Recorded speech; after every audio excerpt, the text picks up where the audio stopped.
Fala, meus amigos, estamos aqui de volta com mais um vídeo aqui do canal do Clube do Técnico do Rio de Janeiro. Vamos começar aqui, lembrando da nossa Black Friday, tá, que está ocorrendo já até o dia 29 de novembro, até a última sexta-feira de novembro, para ser mais exato, onde nós estamos com uma promoção aí de todas as nossas videoaulas, e-books, todo o material que tem no nosso site de vendas, tá? Então tem um link aí na descrição, certo? E vocês podem acessar o link e ir lá ver os materiais que estão disponíveis, que interessam a vocês, tá? São as aulas que nós realizamos aqui no Rio de Janeiro. São sempre filmadas, editadas e depois disponibilizadas no nosso site de vendas. Principalmente para o pessoal que não pode vir aqui ao Rio, né, assistir às aulas, poder ter um acesso mais direto possível a esse material aí. As aulas são aulas reais, né? São aulas que são realizadas em auditório, em sala de aula, são filmadas, tá, com as perguntas, respostas, comentários.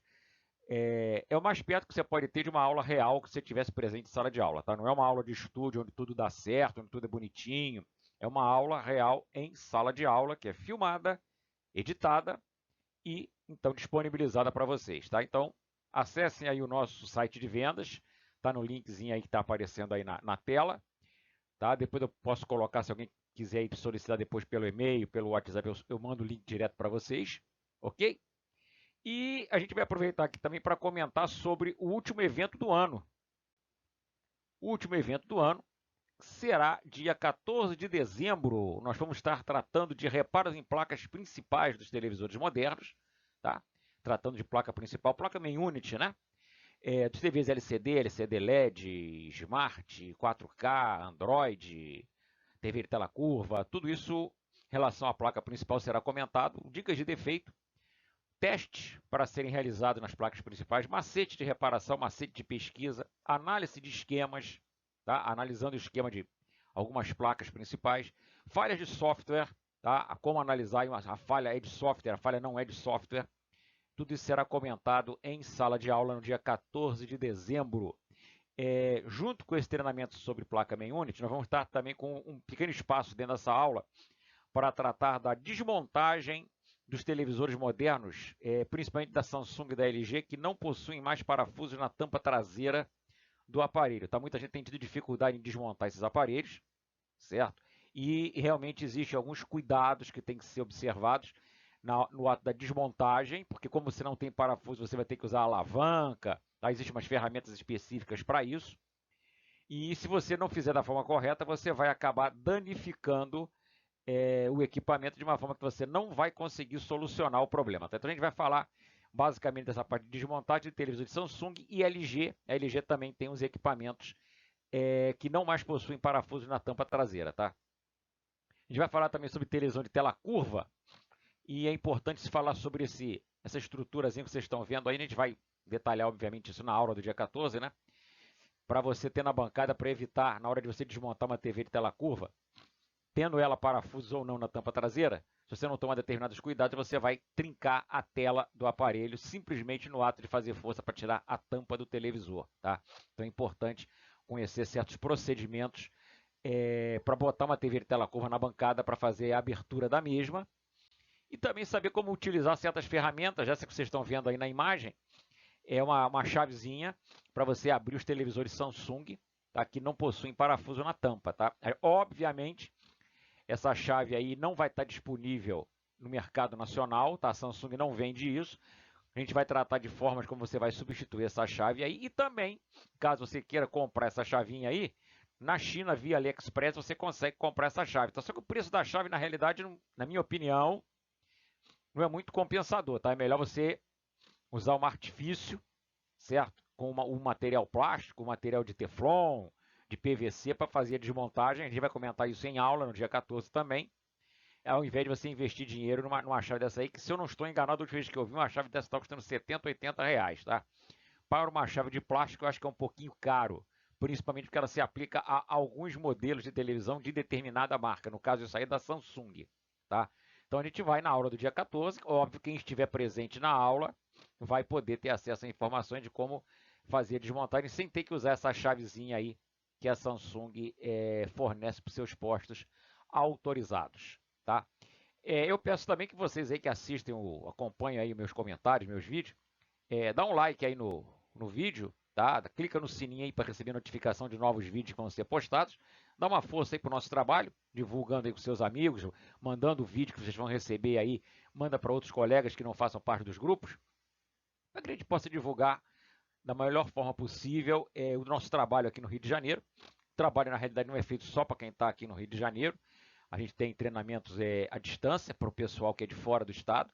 Esses treinamentos à distância são baseados sempre nos conteúdos das aulas presenciais que a gente faz aqui no Rio de Janeiro, que é uma forma de levar para o pessoal de longe o mesmo material informativo que os alunos que estão aqui no Rio recebem durante os nossos treinamentos. Tá? Então dá uma forcinha aí para a gente e a gente está sempre procurando aí também dar uma força para vocês.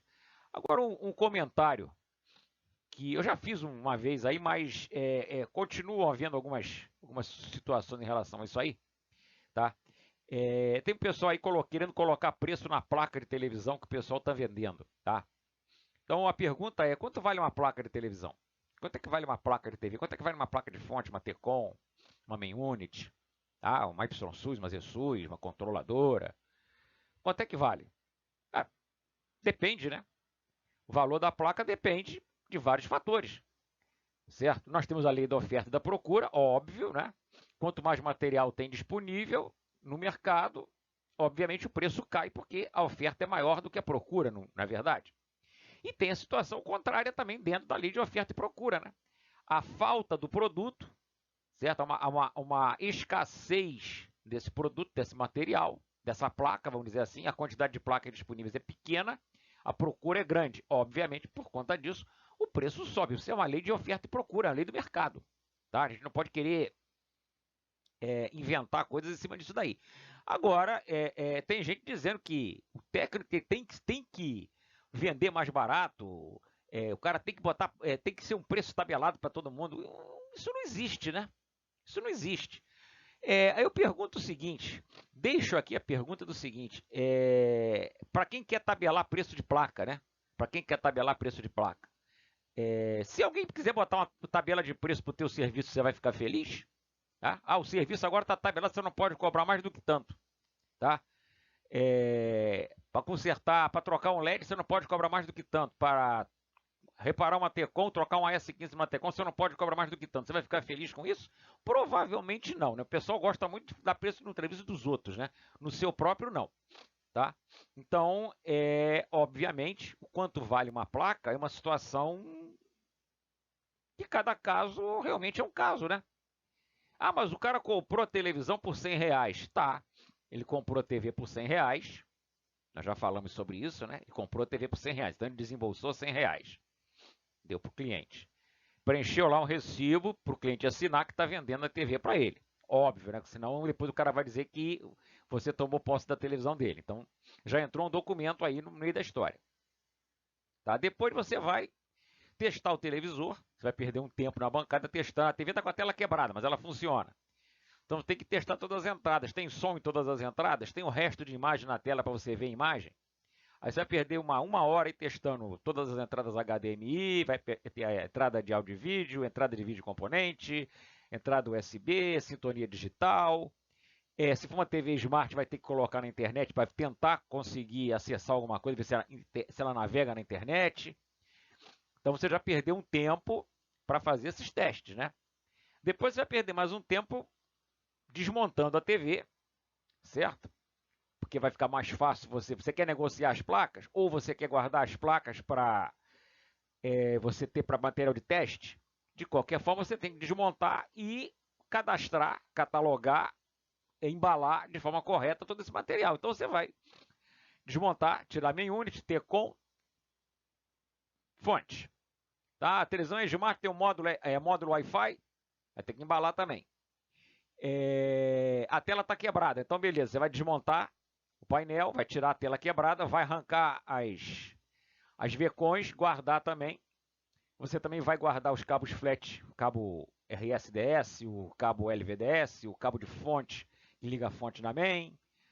Você vai guardar, vai ter que etiquetar tudo isso aí, embalar bonitinho, anotar de que modelo que é, de que marca que é, senão depois vira uma bagunça e você não consegue achar mais nada. Ainda tem os alto-falantes, tá? Vai ter que etiquetar os alto-falantes, testou os alto-falantes, estão legais, limpou bonitinho, vai ter que etiquetar. Então você já gastou tempo Tempo é dinheiro, né? Eu garanto a você que o cara que está querendo botar preço na placa dos outros, o tempo dele, ele valoriza bastante, né? Então, por que não vai valorizar o seu tempo também? Né? Então, você vai perder tempo para testar o aparelho, fazer a desmontagem do aparelho, vai catalogar o material que saiu do aparelho, vai embalar o material que saiu do aparelho, etiquetar esse material. Depois, se for o caso de você querer colocar para venda, você vai ter que perder um tempo para colocar lá, criar uma estratégia de venda, Mercado Livre, um site, aí é critério de cada um, obviamente. Então, mais um tempo perdido. Se você vai vender pelo Mercado Livre, você já vai perder uma grana para o Mercado Livre na hora da venda, né? Você vai perder uma grana para o Mercado Livre na hora da venda. Na hora que você for sacar o dinheiro, você perde mais uma grana, né? For no PagSeguro, mais ou menos a mesma coisa.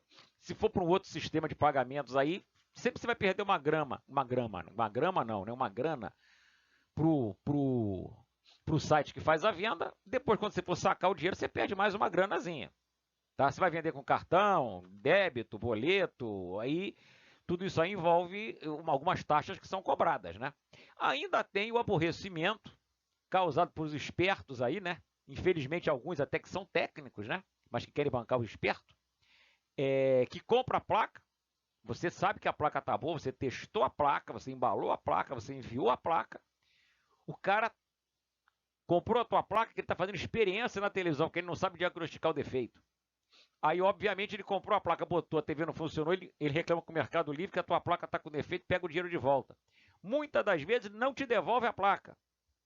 Já aconteceu isso em algumas situações com pessoas conhecidas. Você vende a placa que você sabe que está boa, o cara coloca a placa lá, não funciona porque o defeito não é a placa, certo? O cara reclama no Mercado Livre, o Mercado Livre devolve o dinheiro para ele, você fica sem dinheiro e muitas vezes ele não devolve a placa. Ou, pior, devolve uma placa que não é a sua, a placa do aparelho toda ferrada. Ou devolve a sua placa toda ferrada, porque ele fez besteira lá, futucou, dissoldou, fechou curto. Olha o prejuízo. Tá? Então, tudo isso aí tem que ser levado em conta. Quem quer botar preço no material dos outros não leva isso em conta, obviamente, né? Eu garanto que ele não ficaria feliz, né? Ele não, eles, que são mais de um, né? São vários que estão por aí querendo tabelar preço de placa, tá? Eles não vão ficar muito felizes se alguém fizer isso aí, que eu citei aí de comprar e depois dizer que a placa está com defeito, eles não vão ficar felizes com isso, com certeza, né? Com a sua placa o cara pode fazer, com a deles não pode. É um negócio meio complicado, tá? Então, existem vários fatores envolvidos. Não dá para você botar preço em material, principalmente que o material dos outros não é seu. Você pode botar preço no seu. O seu, tudo bem. O meu, eu sei quanto eu vou cobrar. Tá? O seu, você tem que saber quanto você vai cobrar. Qual foi o custo que você teve? De embalagem, de etiqueta, de tempo, de espaço que você está ocupando para botar uma prateleira lá, uma caixinha tudo bonitinha, plástico bolha para embalar a placa, etiqueta, uma pessoa que está fazendo isso para você, que se você ficar fazendo isso, você não consegue trabalhar. Tudo isso está envolvido aí no preço final da coisa. Claro que você tem que ter limites, né? Para valores, certo? Tem que ter limite para valores. Mais um detalhe que é importante, que a gente vai na sequência comentar, certo? É o preço da mão de obra, né? O cara não quer pagar caro na placa, mas ele quer cobrar caro na mão de obra. Uma outra coisa que tem acontecido muito, né? O cara quer que você faça o desconto no preço da placa. Ele quer que tu venda a placa principal para ele na televisão por R$ 100, mas ele vai cobrar o cliente 500 de mão de obra, certo? Ele quer trocar, ele não troca, ele emenda um LED. Ele serra um pedaço de uma barra de LED lá, emenda um LED lá na televisão e quer cobrar R$ 600 pelo serviço. Tá? Então as pessoas estão sem noção de preços. Tá? O cara não quer pagar, não quer gastar no material, mas ele quer ganhar na mão de obra. É uma coisa meio incongruente, né? Então, uma pergunta que alguns alunos, principalmente os mais novatos aí na profissão, a gente tem formado alguns técnicos aqui no Rio durante o transcorrer de 2019, a gente já formamos também em 2018, e esperamos que para 2020, na sequência, a gente consiga formar mais técnicos para suprir a demanda do mercado, porque hoje o técnico de eletrônica não é só para consertar rádio e televisão. O técnico de eletrônica hoje trabalha na área de refrigeração, na área de eletrodoméstico, na área automotiva, na área de embarcada, vários segmentos hoje onde a eletrônica está presente. Tá? Então você não precisa de técnico de eletrônica só para consertar rádio e televisão. Também precisa, óbvio. Também precisa de pessoas novas no mercado, mas a área de eletrônica hoje ela é muito mais vasta do que ela foi há 40 anos, quando eu me formei, e vários de vocês aí se formaram. Tá?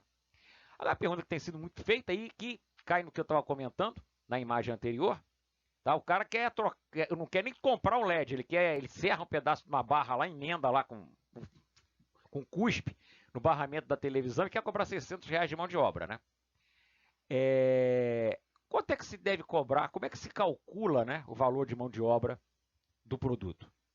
Do produto. Valor de mão de obra para reparar o produto, na realidade, né? Vocês descobriram de vez em quando uma falhada aqui, mas olha só, eu não estou fazendo vídeo lendo nada aqui não, tá? Não tem texto aqui não. Isso aqui é feito ao vivo entre aspas, né? Eu estou aqui sem texto, sem nada, eu estou falando o que vem na cabeça dentro do assunto, tá? Não sou chegado nesse negócio de ficar fazendo texto, script, esse tipo de coisa aí, não me agrada. Normalmente esse negócio de script aí, para quem não sabe o que vai falar, e tem que ficar lendo, né? Então não é legal. O que acontece? Como é que você vai calcular o valor da mão de obra? Claro que tem vários fatores envolvidos nisso, né? Até a cara do cliente entra nessa história, mas o padrão, tá? Você tem que desenvolver um padrão. Como é que eu calculo a mão de obra? A mão de obra, ela deve ser na faixa de 25% do valor de um equipamento semelhante ao que você está consertando, novo. Tá, então estou consertando um televisor de 32 polegadas, esse televisor custa na loja R$ 1.000. Muito bem. Então, 50% seria R$ 500 e 25% R$ 250. Esse é o padrão de mão de obra correta dentro do custo do equipamento que você poderia cobrar sem onerar demais o serviço. O pessoal está reclamando, eu não consigo aprovar o orçamento. Tá, você quer trocar um LED que custa R$ 1 e quer cobrar R$ 600 ao cliente numa televisão que custa 1.200, né? Vai ficar difícil você conseguir aprovar o orçamento. Tá? Então, as pessoas têm que ter noção real da economia. Tá? O cara quer ganhar no conserto de uma televisão que ele deveria ter ganho, vamos dizer, na semana inteira. É igual o pedreiro que está sem serviço e quando pede para ele fazer um muro de 5 metros, ele quer cobrar R$ 2.000 só de mão de obra. Certo? Porque ele quer ganhar o do mês inteiro naquele muro.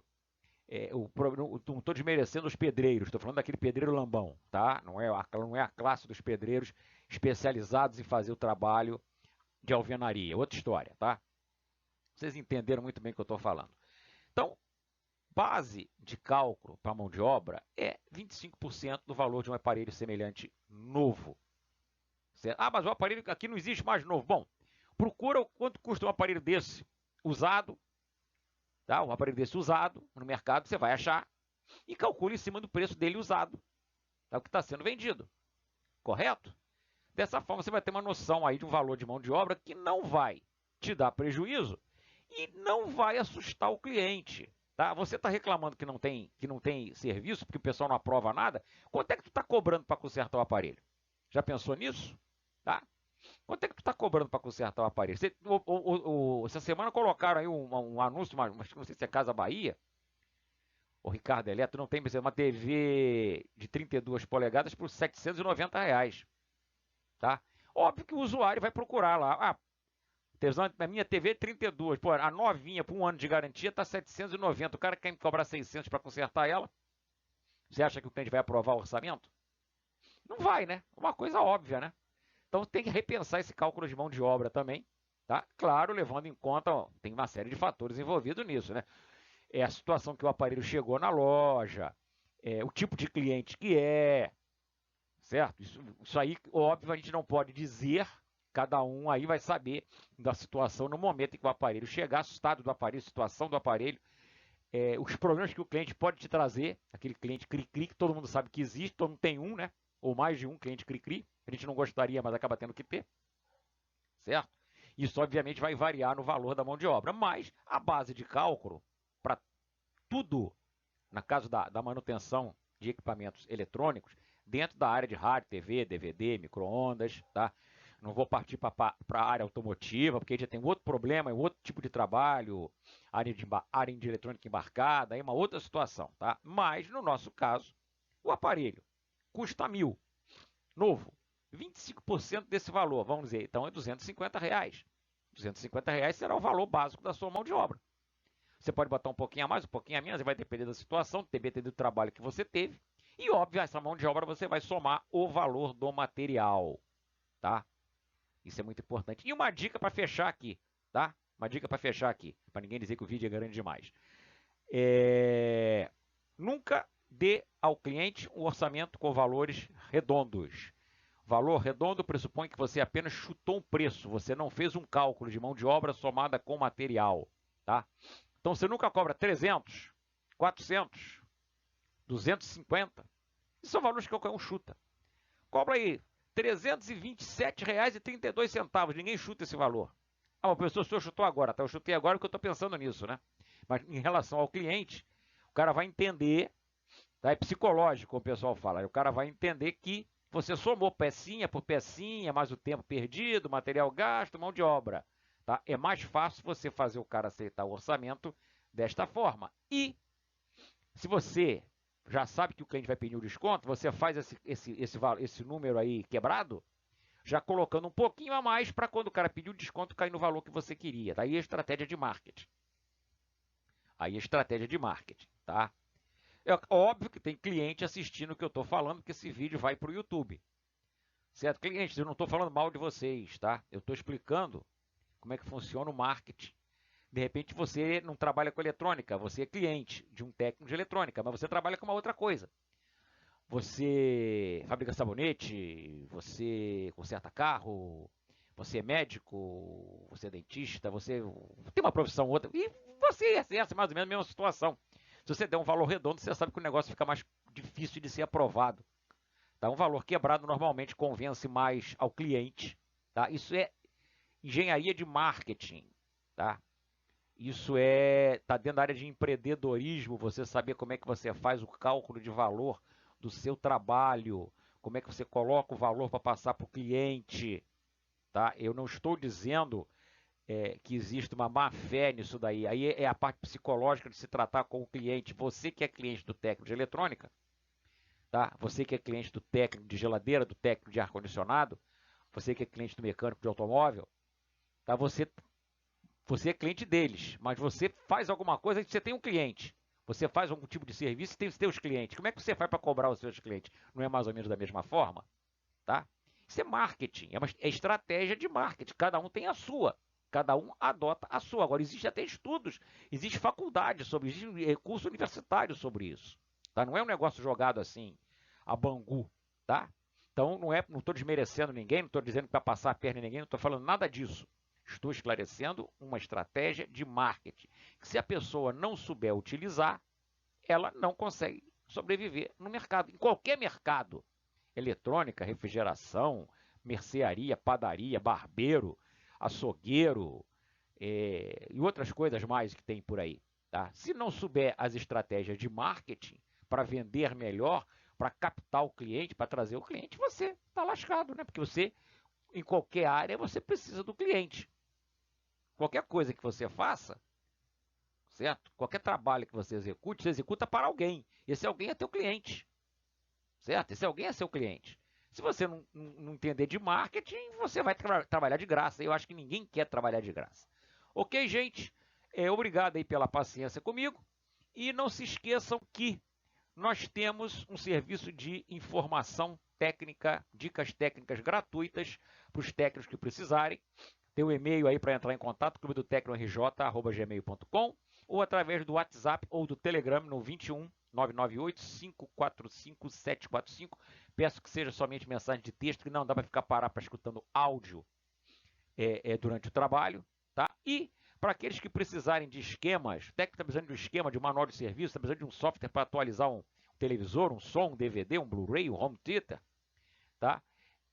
Entre em contato com a gente, é grátis, o envio é grátis, nós não cobramos para mandar um esquema, nós não cobramos para mandar um software, nada disso, o envio é gratuito, é só você pedir e você vai receber, claro, se a gente tiver nos nossos arquivos, tá? Para pedir esquemas é clube do técnico rjms@gmail.com, para pedir software é clube do técnico rjsw@gmail.com. Obrigado a todos, até o próximo vídeo, dá um ok aí, clica no sininho aí para ativar as notificações e receber informações sobre os novos vídeos quando serem postados. Obrigado a todos, um abraço e até a próxima.